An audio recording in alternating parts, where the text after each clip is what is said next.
Hello YouTube, and Happy New Year. Happy 2022.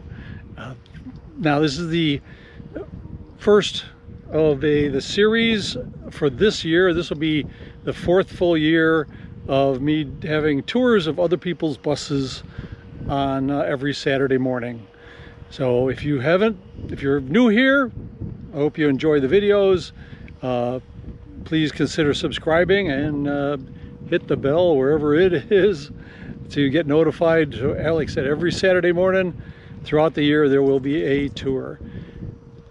Traditionally, I always save the very first one for my bus, just to give everybody an update of what I've been up to and so on. So those who watched for a while notice there's some differences. I repainted it and changed the color scheme a little bit.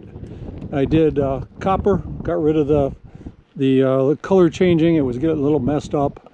I did add a second air horn, and I've got it set up on a switch so I can do either one, the other, or both. And I've got a few other horns, but basically if I hit both of those, it will peel the paint off your car. So let me take you up on the roof and I'll show you what changes happened up there. Well, if you saw my last video, you're familiar with the fact that I redid my solar. I added that panel in the middle. So now I have 780 watts charging my 4 lithium batteries. And go back and look at that video. I really get into detail about this new kind of racking system, which I really like. So anyway, that's the change up here on the roof. Let's go back down and around the other side. Now these are the changes I've made throughout the year. One of which is I changed the screens out from the half ones I had to full ones, copper screens, to go along with the new color scheme.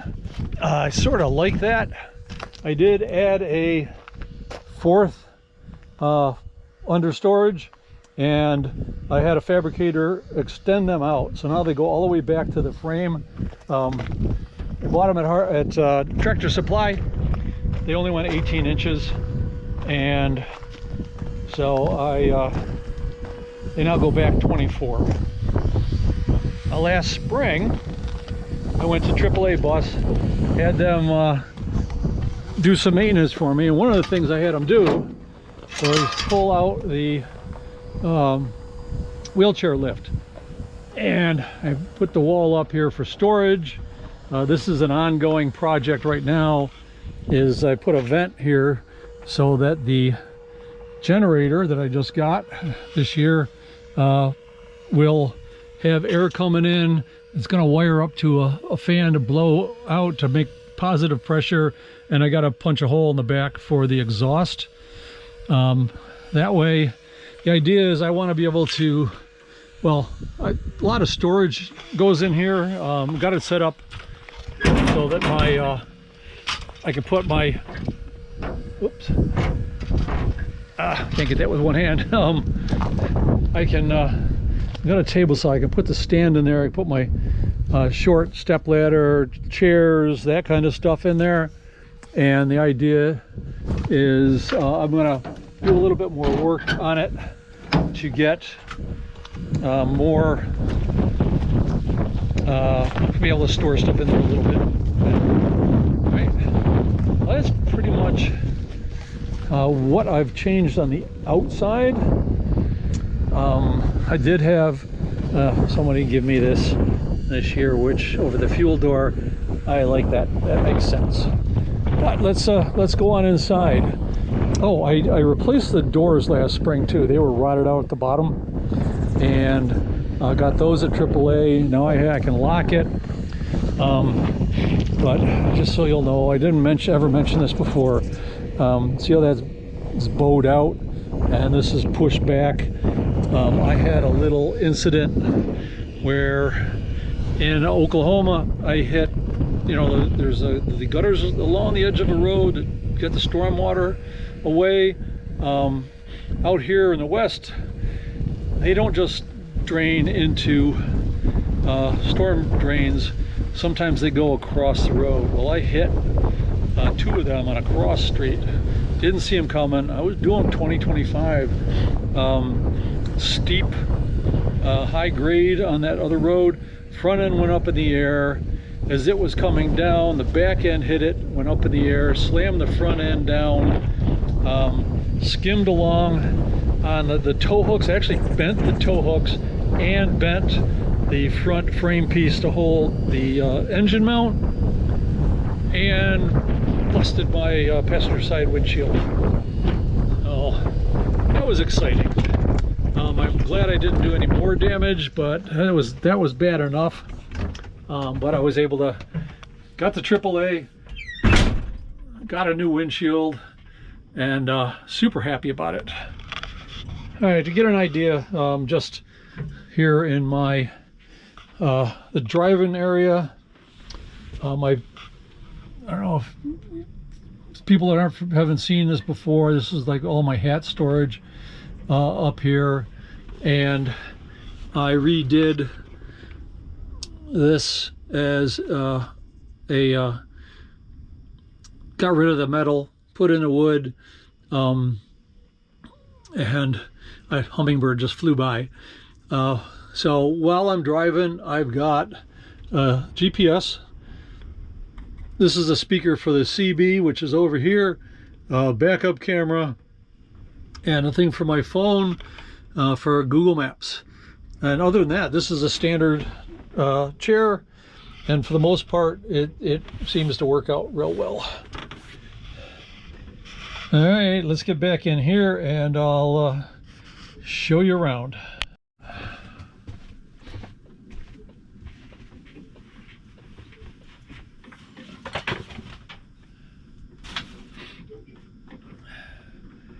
All right, so I come through the walls here. This is my living area.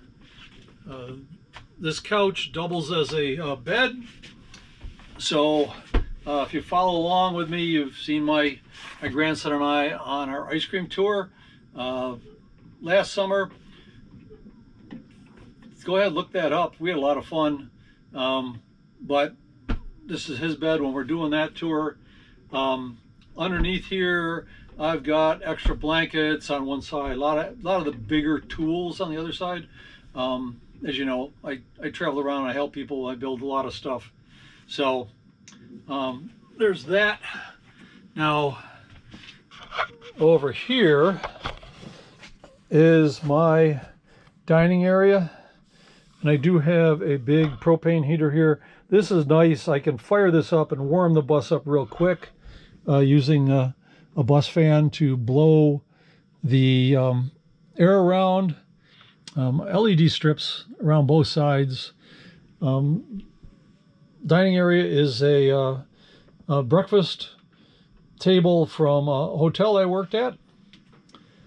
And back in here, this is the controls for the LED lights, and this is to check the voltage or what's coming off the panels. Right now, with all that, my batteries are 100%. So basically, the charge controller is just putting in like 15, 16 watts, just a trickle charge control here for my diesel cab heater, which is great. Definitely keeps me warm, although I do have, I think I'm on my third one, because they don't always last as long as I would like. Now, what I've changed in here is all the electrical stuff. I've gone all Victron. This is my charge controller. This does the two 300-watt panels. This littler one, charge controller, is for the 180-watt panel. And down here is a DC to DC charger. So when I'm driving down the road and the starter batteries are at a full charge, or it starts charging the house batteries, which is great. I mean, I left here, drove 40 minutes, and my batteries went from 80% to 100%. So, and that's a charger for lithium batteries, and that's for when I'm plugged into shore power.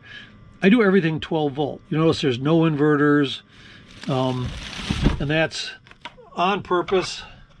I don't think I need all that much power, and I'm living pretty comfortable. Now underneath this seat here are 4 Lion Energy lithium batteries, and that gives me enough power for everything I need to do. On the other side is my kitchen area. Excuse the dishes, this is just after lunch, but this is my cabinets. This countertop is from the hotel. They threw 52 of them away. I grabbed a couple, cut 18 inches off so I have room on either side of the stove, and I bumped it out. I've got some storage back here. I can put a garden in there if I want, but also gives me storage for like stuff that I use all the time. On the other side is, I just did this last spring. A lot of storage up here. The drawers, I've got pins, so I can pull a pin out and it'll slide open. This one happens to be full of books. This is tapes, videotapes, big junk drawer. But I also have down below is the my refrigerator. I brought this up 9 inches higher just so that it makes it easy. It's right here. I don't have to bend all way down the floor to get to his stuff. It does latch in, so when I'm driving, it doesn't come loose. Very handy. Of course, I just got a small closet here, but I don't really have a lot of stuff to hang up. So that's that. Down here, this is a couple of pantries. Got one down below here for a lot of the heavier canned goods. Another one up here comes out a lot of spices and so on. And so they do latch when I'm driving, so they don't come open. And the garbage is right here. So all handy when I'm cooking. A lot of times the fresh veggies and stuff will stay right over in here. Usually in the hot summer, I will try to get them in the refrigerator. My refrigerator is only 62 quarts. So when I go shopping, I get enough meats and stuff for 2 weeks, and a lot of frozen veggies. The fresh stuff doesn't fit. A couple days in, I've eaten enough of the meat and repackaged stuff to make some space. So this is where the diesel cab heater is. And like I said, that keeps the bus toasty warm. Also last spring, I did this whole thing here. And this is the same kind of thing, just pins with my toolbox. So nice deep drawers, nice wide drawers. And I've got a lot of fasteners, things to make holes, miscellaneous stuff. And there's the hammers you just saw. Up here is measuring tools, electrical stuff down here, and so on. And I also built this desk.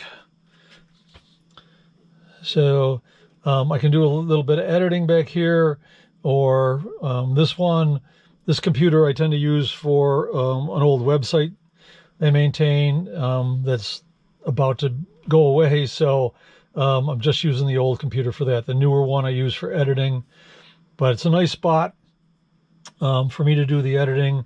And with I can change the brightness if I'd like. On the other side of the aisle here is my bed. You'll notice these curtains. This is nice, is I can get a little bit of a breeze coming around the door. If I want to sleep in, I want to keep the sunlight out. This gives me a nice darker spot. And it's just on a excuse me, just on a copper rod. It's not a big bed, but there's only me. So I don't need a lot of space. Me and the cat, plenty of room. I do have, I mentioned I don't have I don't have an inverter. So I have USB ports all over. I've got a couple in here. I've got a couple behind the camera here at the desk, a couple more out front. And I charge the laptops using a car chargers. So 12 volt, plug them in, away we go. It makes no sense to me to have an inverter to change the 12 volt from the solar into 110. For the most part, what are you charging? You're taking a charger for your cell phone, plugging it into a wall. Inside that, it changes it to 5 volts to charge your phone. With this, I can charge my phone, I can charge my Kindle, my, like I said, laptop. I can charge drones, cameras, all that stuff. So like I said, on the desk here, there's 4. There's 2 in here, but I also have the thing plugged in, so I actually have 4 in the bed, because up in the corner here, I've got a little USB fan. For those hot nights, you want a little bit of a breeze blowing over you. That fan's just enough, draws hardly any power. Okay. So that, now let me get ready. I'll get you in the bathroom right over here, and we'll show you the last little part of the bus. All right, so back here is the bathroom. Shower head is right here in the center. Tankless hot water heater mounted on the wall. Notice it's not vented. My thoughts are that a properly maintained propane appliance puts out water vapor and very little carbon monoxide will happen if you've got a yellow flame and it's not running properly. Also, my showers last 7 to 10 minutes, and of that, half of it, the water's off. It's not running. So 3.5 to 5 minutes of this thing operating is going to put less outgases into the air than me using 2 burners on my stove when I'm cooking supper. And my cooked supper is going to last twice as long just cooking. Anyway, one thing I recommend for everybody, if you get one of these can put out scalding hot water. This is a tempering valve. You can set the temperature. This is in Celsius, but 38 degrees is 100 degrees Celsius. We're in the winter, so the water coming from outside is a little cold. And I usually am taking a shower in the evening when it's a little cooling off. I turn it up just a little bit above 100 degrees. What it does, takes that scalding hot water from this side, takes cold water from this side, mixes it together to the preset temperature, and it comes out here and feeds up to one valve to run the shower. And I also have a handheld thing for getting nooks and crannies, and the water, you'll get a little bit of cold water to begin with, and then it's going to be the preset temperature. So four shower curtains, so I'm totally surrounded by it. The grate down here is one big galvanized pan underneath here, so that's my shower pan. Composting toilet, cat pan.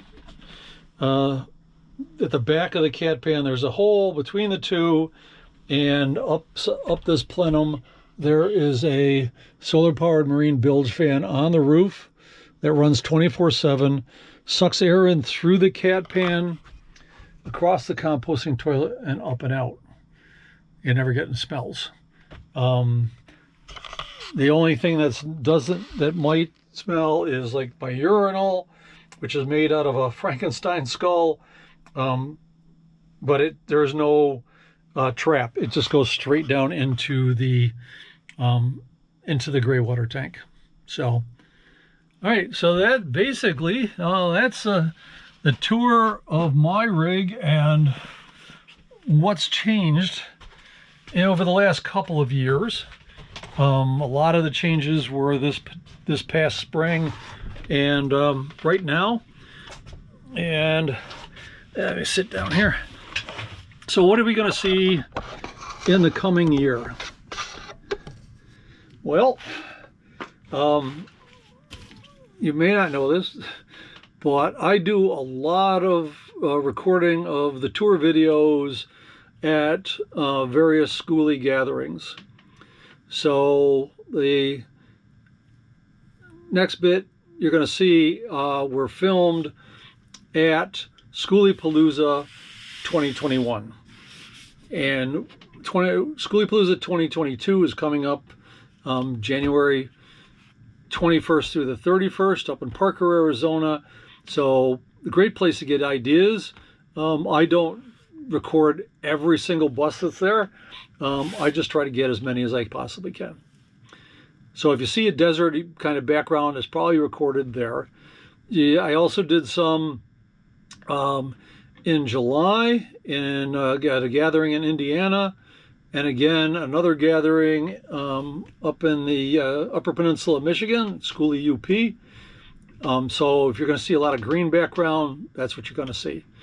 And then you're going to be back Schoolie-Palooza 2022 in the fall. So that's what you're going to look forward to. I have lots and lots of cool buses, and I'm sure there's going to be ones I've never seen before coming up at Schoolie-Palooza in 3-4 weeks. So, and again, I hope you enjoyed this video, and I look forward to more of you seeing more tour videos, and we'll just keep this going. So, all right, thanks for coming by. Stay safe, and I will see you down the road. Bye, YouTube.